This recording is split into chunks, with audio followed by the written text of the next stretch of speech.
Ubukungu ni kimwe mu bintu bikomeye cyane isi igenderaho, ndetse n'ibihugu bifite ubukungu bwinshi kandi buhagaze neza usanga imibereho y'abaturage babo nayo ihagaze neza.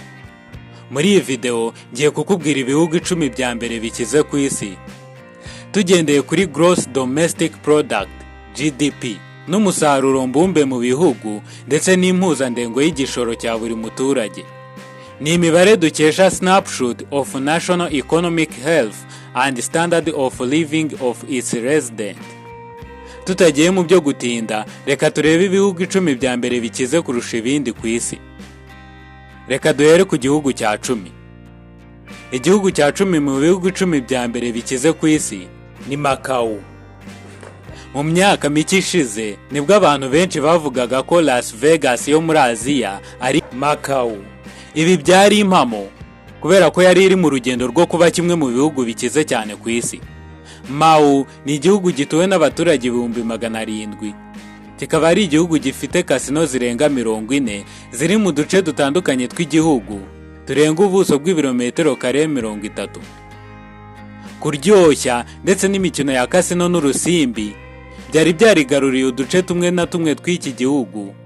Byari bimeze nk'imashini ikora amafaranga, nubwo byageze aho bigahinduka amafaranga agatangira kubura, ariko ntibyayibujije kwegukana umwanya wa 10 mu bihugu 10 bya mbere bikize ku isi.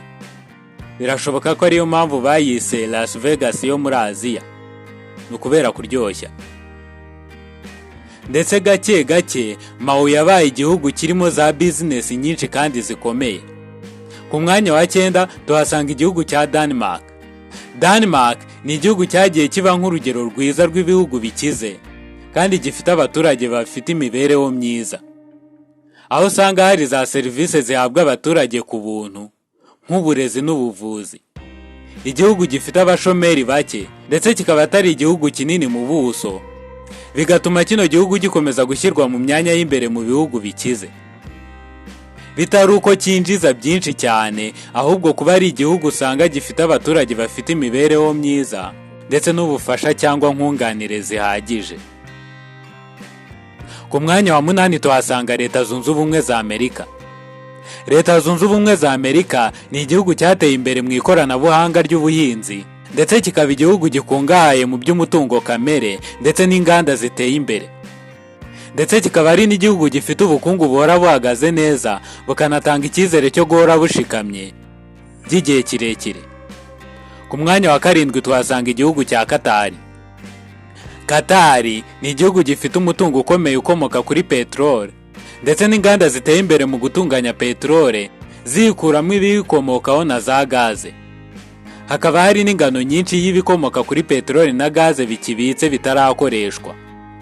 Ibi bigashyira Qatar ku myanya y'imbere mu bihugu bikize cyane kuri uyu mubumbe. Ubukungu bwa Qatar ni ubukungu bwishingikirizwaho n'ibihugu byinshi, cyane cyane ku bijyanye no kugurisha ibikomoka ku ngufu za hydrocarbons ndetse no kugenda gishora imari ahantu henshi hatandukanye. Ku mwanya wa 6 tuhasanga igihugu cya Iceland. Igihugu cya Iceland ni igihugu giherereye hagati ya Greenland na United Kingdom. Iceland ni igihugu cyamenyekanye cyane nk'igihugu gifite ibirunga byinshi ndetse n'imisozi miremire kandi hanamye. Iceland kikaba ari igihugu cyazamutse cyane mu bihugu bikize cyane ku isi kubera ko cyohereza ibintu byinshi mu mahanga ndetse kikagira n'ubukerarugendo buteye imbere n'uburobyi buhagaze neza ku ruhando mpuzamahanga. Ku mwanya wa 5 tuhasanga igihugu cya Singapore. Singapore ni igihugu cyateye imbere cyane ku bijyanye no kubaka ubukungu butajegajega. Iki gihugu gitoya mu buso ariko kikaba gifite ishoramari rikomeye rikurura amabanki menshi kuhashora imari. Usibye ubuto bw'iki gihugu butuma gitera imbere vuba n'ubukungu bwacyo buhamye, butuma iki gihugu gikomeza kuba kimwe mu bihugu bikize cyane ku isi ugendeye kuri GDP yacyo ndetse n'impuzandengo y'umusaruro wa buri muturage. Ubufatanye bw'abene igihugu no guhanga udushya bikomeza gukuza no gukomeza ubukungu bwa Singapore. Ku mwanya wa 4 tuhasanga igihugu cya Norway. Norway ni igihugu gikungahaye kandi kikaba gifite imibereho y'abaturage ihagaze neza. bikayihesha guhagarara mu ruhando rw'ibihugu bikize cyane ku isi. Ikaba ibikomora ku bucuruzi bw'ibikomoka kuri peteroli. Iki gihugu kikagira n'ubufatanye mu ikoranabuhanga rigezweho no guhanga udushya. Kikaba igihugu gifite ubukungu buhamye ndetse n'uburyo bw'imigenzurire y'ibikomoka kuri peteroli buhagaze neza, bituma iki gihugu kigira ubukungu butajegajega ndetse n'abaturage bacyo bakagira imibereho myiza ku rwego rwo hejuru.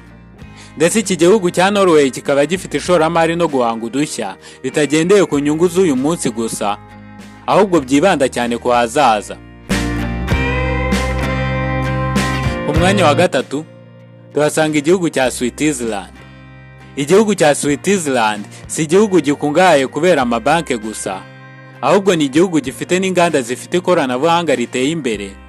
Ubusuwisi kandi ni igihugu giteye imbere mu gukora imiti, kikaba gifite diplomasi mpuzamahanga ihagaze neza ndetse n'imibanire myiza n'imikoranire myiza n'ibihugu byinshi bitandukanye ndetse n'uburezi buteye imbere. Ubusuwisi nk'igihugu gihagaze neza mu by'ubukungu bituma gifasha abaturage bacyo kugira imibereho myiza ndetse n'uburezi n'ubuvuzi biri ku rwego rwo hejuru, butibagiwe na serivisi za leta zinoze. Ubukire bw'iki gihugu ntabwo bugaragarira ku gipimo cya GDP yawo iri hejuru gusa, ahubwo n'imibereho myiza y'abaturage irabigaragaza. Ku mwanya wa kabiri turahasanga igihugu cya Ireland. Ireland ni igihugu bahaye izina ry'akabyiniro ka Celtic Tiger kubera umuvuduko wayo mu iterambere. Ireland ni igihugu cyakomeje kugira umuvuduko mwinshi mu iterambere kugeza ubwo muri uyu mwaka wa 2024 GDP yayo yari hejuru cyane. Uretse kuba ubuto bwa Ireland buyifasha kuzamura ubukungu bwayo vuba, ifite za kampani n'amafarumasi akora imiti ifatiye runini isi yose muri rusange. Ubufatanye bwa Ireland n'ibindi bihugu mu by'uburezi no guhanga udushya ni nk'umutontomo wa Celtic Tiger, maze nyiramubande zawo zikumvikanira mu nguni zose z'ubukungu bwo ku isi yose. Ku mwanya wa mbere tuhasanga igihugu cya Luxembourg. Usibye ingano ya kino gihugu idashamaje yifasha kuzamuka vuba mu by'ubukungu, yanibanze mu guteza imbere ibigo byayo by'ishoramari. Nubwo ari igihugu kidakora ku nyanja, ariko ntibibuze kino gihugu kujya ku gasongero k'ibihugu bikize cyane kuri uyu mubumbe wacu muri uyu mwaka wa 2024.